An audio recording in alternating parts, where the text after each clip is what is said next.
Hello friends, there is a very common question that is asked by most of the students when we teach the topic of acceleration due to gravity, and the question is the sign of g.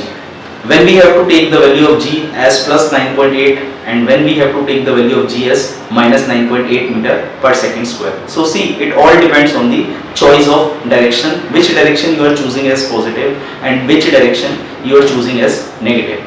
For example, suppose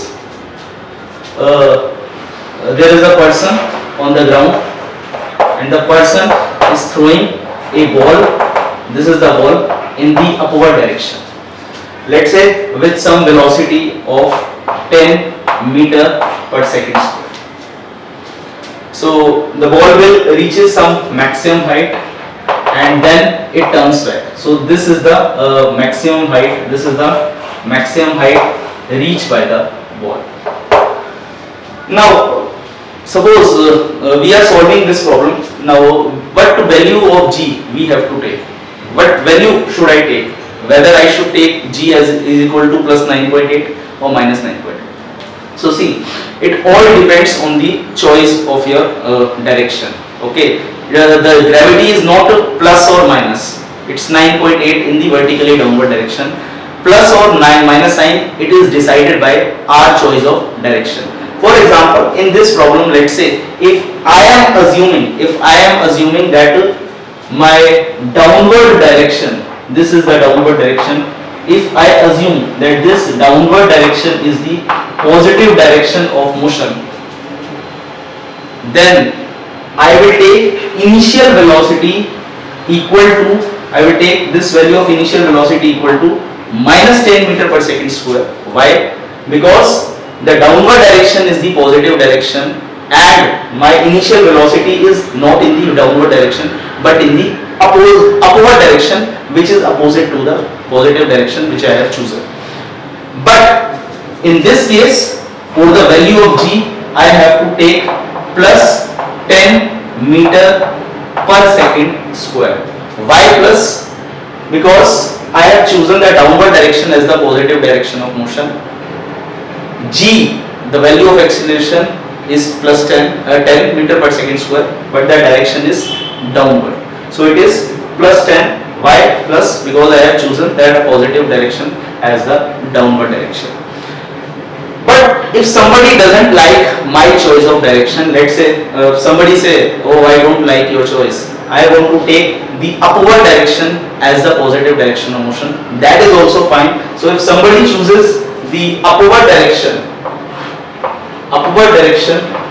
as the positive direction of motion, then the only change which the person must take care in his mind while solving the numerical problem is, in that case you have to take the value of initial velocity as plus 10 meter per second square.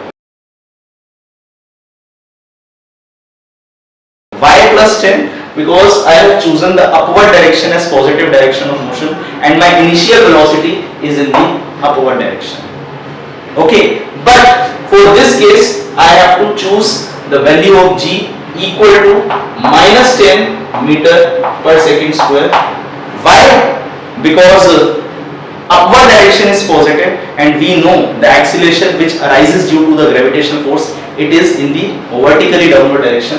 That's why minus 10. So if we solve any of the numerical problems by taking care of these things in mind, there will be no discrepancy. Okay, so let's, in this particular numerical problem, let's try to calculate certain quantities by choosing both the methods.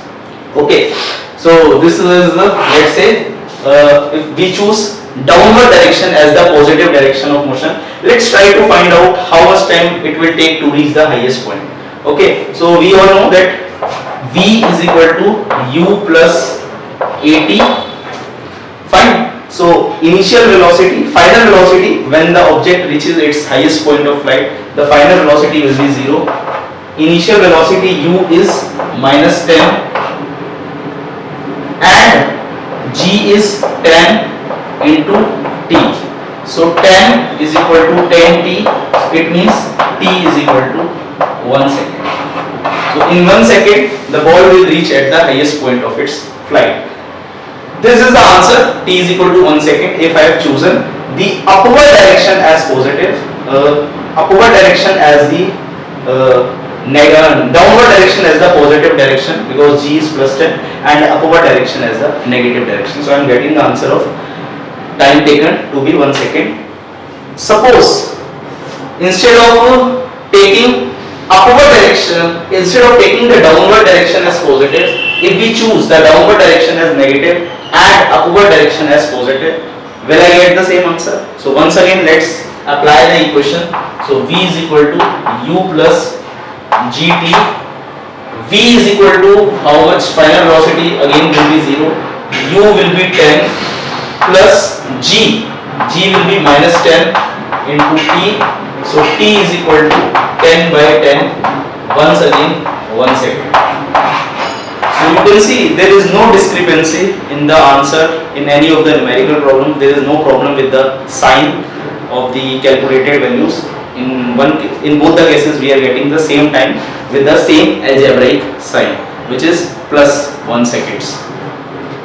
So I hope now there should be no confusion about the sign of g. It all depends on your choice, and you are free to choose any of the direction as positive, and the opposite direction will be negative.